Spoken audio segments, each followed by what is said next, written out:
I really don't know if I should be overly thrilled about this game or if I should still rip into the team because it just always seems like every time this team wins a game, I'm never fully satisfied with anything. Good Sunday evening, everybody. I'm Mac, back with another video. As always, do me a favor, like, comment, subscribe, follow on Instagram, link in the box below.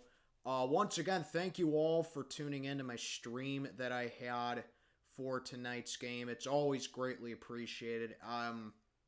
Minus me having my meal on air, it kind of took it away from me a little bit, but want to get on to this game. We get it done. The Steelers win against the Rams 24-17 in SoFi this evening in LA. Of course, it's still in the 4 o'clock hour over there as I'm recording this at 7:45 right now on the East Coast time.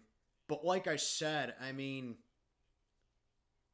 I really don't know how I should fully feel about this because on one hand, we're 4-2 and you take wins however they come in the NFL because it's not like college where style points matter, especially on a day where the Baltimore Ravens won and the Cleveland Browns also won and the Bengals had their bye week.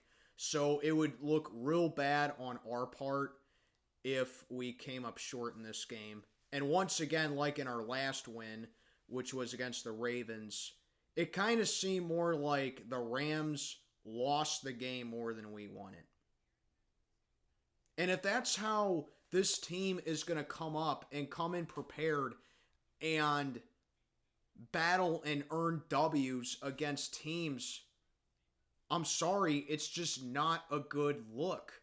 We can't rely on teams to consistently make mistakes in order for us to win. It's going to come back to bite us eventually because the Rams had a lot of misuses in this game, just like the Ravens had against us a couple weeks ago. And let's talk about them, okay? So mainly in the first quarter, the Rams are, Matthew Stafford has a terrible intentional grounding penalty, which sets the Rams back. Very next play, they get called for offensive holding, which sets them back even further to like 2nd and 30. A couple of key drops by Cooper Kupp early on. And then, of course, the big one came, ironically, the key moment for us, which was Matthew Stafford throwing the pick to TJ Watt. A tremendous interception by TJ Watt, not that I'm complaining about it, where he dropped into man coverage, played on the crossing route very well, and was able to read the pass and come up with the interception to put us at the goal line. So, looking back on it now, the biggest misuse, in my opinion, the Rams had was that they used all their timeouts before the 2-minute warning. And why is that? Steeler fans, I know you're not going to like hearing this, but I looked at that replay on that QB sneak by Kenny Pickett over and over again before I sat down and recorded this video. I am sitting down here right now and telling you he did not get that first down. Okay, you look at that replay, Kenny Pickett tripped, his knee was short of the marker, and he didn't get it. Time would have, we still would have had the benefit of having time because we still had our 2 timeouts remaining, and I say 2 because Tomlin is a terrible, the worst at challenging in the NFL. There are no ifs, ands, or buts about that. He is god-awful at challenging. Puka Nuca makes an amazing catch for a 32-yard gain where his left foot is way in bounds. His right toes touch the surface and there's green in between the pylon and his toe, and he's in bounds. Tomlin throws the challenge flag, and it's like, no shit they're going to say it stands because that's a catch. Waste of timeout. That's the only timeout that the Steelers used the entire game today. And I mention this because we had a ton of mistakes in this game too, just like we had against the Ravens. Everything from that wasted challenge, Tomlin not using any of his 3 remaining challenges under the 2-minute warning in the first half, where the Rams were going to have the ball to start the second half. And they're trying to bleed out the clock to get something going. Tomlin doesn't use any of his challenges. Levi Wallace, get off the team. For real. Get off the team, bro. Nothing but a wasted roster spot this guy is, because he trips on a crossing route by Puka Nuca that led to a big gain on a reception. And then he gave up the touchdown by the Rams to Tutu Atwell just before the end of the first half, where he had him on the whole route, and then Atwell makes a slight slant in the end zone. Levi Wallace completely gives up on him and allows the touchdown. Get off the team. I can't stand that guy. The rush defense again, allowing Freeman and Henderson to have respectable chunks on the ground for the Rams. They allowed Matthew Stafford, a 35-year-old veteran quarterback who's been in the league for 15 years now, pick up a first down with his legs. But in the end, the Steelers win again despite Mike Tomlin. That is how the Steelers win games now. We win despite Mike Tomlin. Because the things that we did right, okay, let's also, I love George Pickens, all right? George Pickens is our WR1 as far as I'm concerned. Monster day for him. Amazing just catches for him. He is such a smooth route runner.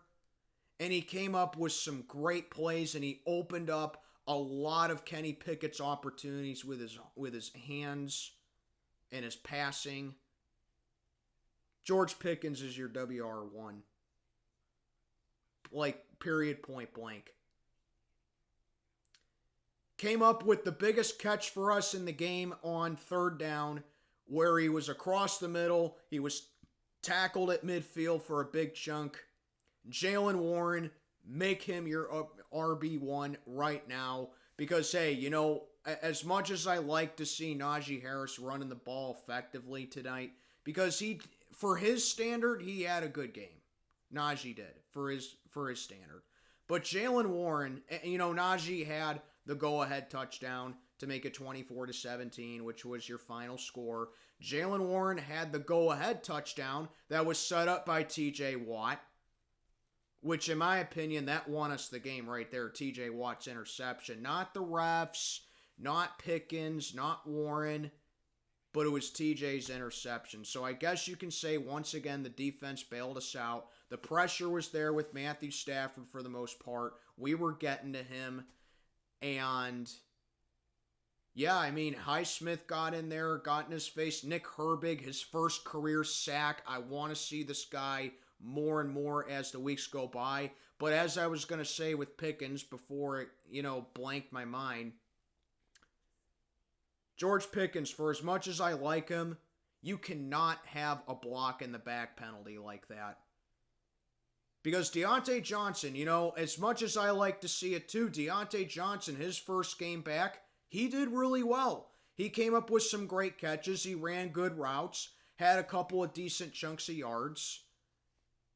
And one of them could have been where he took the Steelers at the goal line at the 8, but Pickens gets called for a block in the back. You cannot have a penalty like that, bro. You just can't. Those are drive killers. Now, thankfully, it didn't matter for us in the end, but still, it's a bad mistake. And it just emphasizes what I say early on about the offense. Kenny Pickett, As much as I get on him, tonight is not the night to criticize him, okay? I thought Kenny Pickett did really well considering what he had to go up against. No Broderick Jones once again. I don't know what the deal is. Like, sure, Dan Moore did okay tonight. Nothing spectacular, but what is the holdup? Aaron Donald, aside from just penetrating the pocket and causing Kenny to cause pressure, because that's just what Aaron Donald does. He's a top 3 defensive tackle of all time, in my honest opinion. But what is the holdup with Broderick Jones? Get him in that starting left tackle position, and I better see it next week against Jacksonville. I'm serious. Right side got punished all night tonight. I don't really know what to expect from James Daniels at this point, but I expect a lot better from Isaac Seumalo. I mean, he's looked okay for the most part this season, but I just expect better out of him. That right side was just destroyed all night tonight. And it pretty much prevented us from opening up a lot of holes to have a lot more opportunities for the running backs. But again, it's just mistakes that we made that could have cost us the game. And like I said, Deontay Johnson, despite him having a solid game back, a personal foul penalty, which is easily avoidable when Akella Witherspoon was called for defensive pass interference, and Deontay Johnson, and it was 3rd down too, by the way. It would have given us a 1st down, but no, Deontay gets up, he just has to taunt him because Mike Tomlin doesn't know how to discipline his players. It offsets the penalty, which led to, Kenny Pickett trying to sneak it for that 4th down, and I say trying to because I don't think he got it. I'm sitting down here right now telling you I don't think he got it.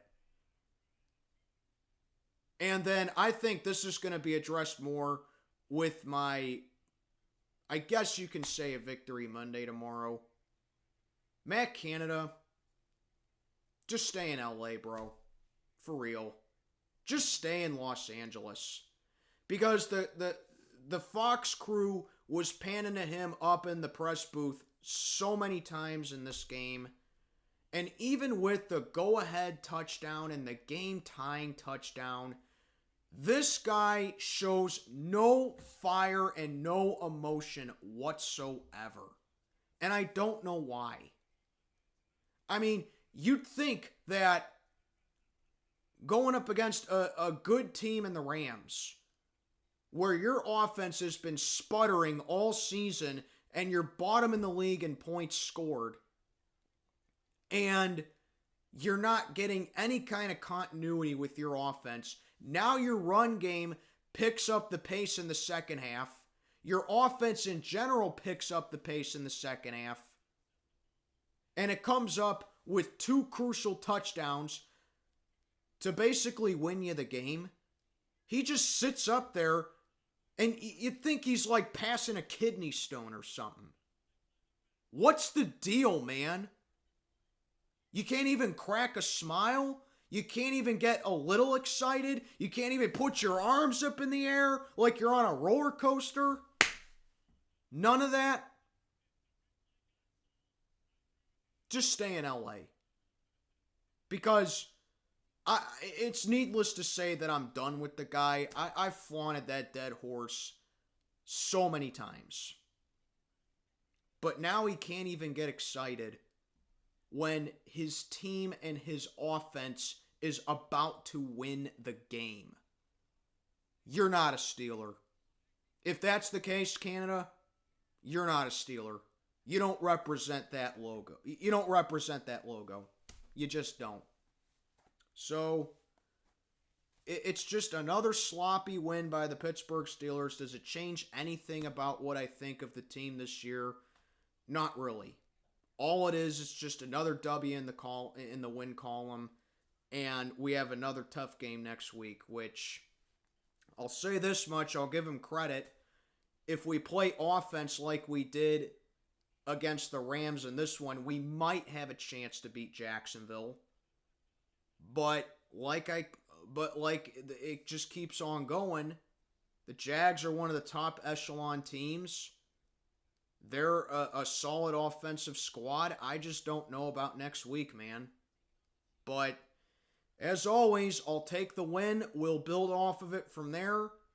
And we'll see how the rest of this, we'll see what the Steelers do along the way, because the fact is, guys, we still got 12 more weeks of this. We still got 12 more weeks of the Steelers looking very flat on offense. The defense having to come up with big plays and setting us up for victory.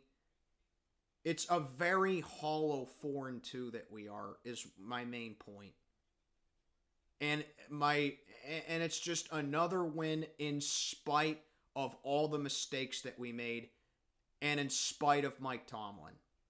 You can't coast on that forever. It's gonna harm you one way or another. And honestly, I'd rather have it happen to us sooner rather than later. So that way, 12 weeks is a long amount of time, is plenty of time to get your head on straight and to patch up any work that you have offensively, which is quite a bit. This is not the end-all, be-all of your offensive play calling. And I need to see more of it next week. Because Kenny Pickett, like I said, I don't know what more he could have done, but this is not the game to criticize, in my opinion. If anything, I think he played very well, given what he had to go up against and the lack of protection that he had, especially from the right side. Because you ask me right now in the draft, we need to go for at least right tackle, plain and simple. The right side for sure, but right tackle. But anyway, I'll have my Victory Monday out tomorrow, and let me know what you think down in the comments below. We get it done 24-17 as expected. Steeler fans were all over SoFi today. I don't think I even saw one Rams fan in the stands.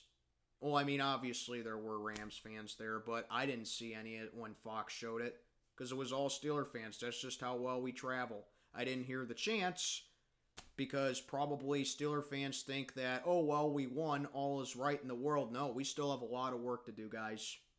And that's why I'm not sitting down here saying, yeah, we beat a really good Rams team and everything is A-okay. No, it's not A-okay. We have a lot of work to do. We can't keep making these mistakes.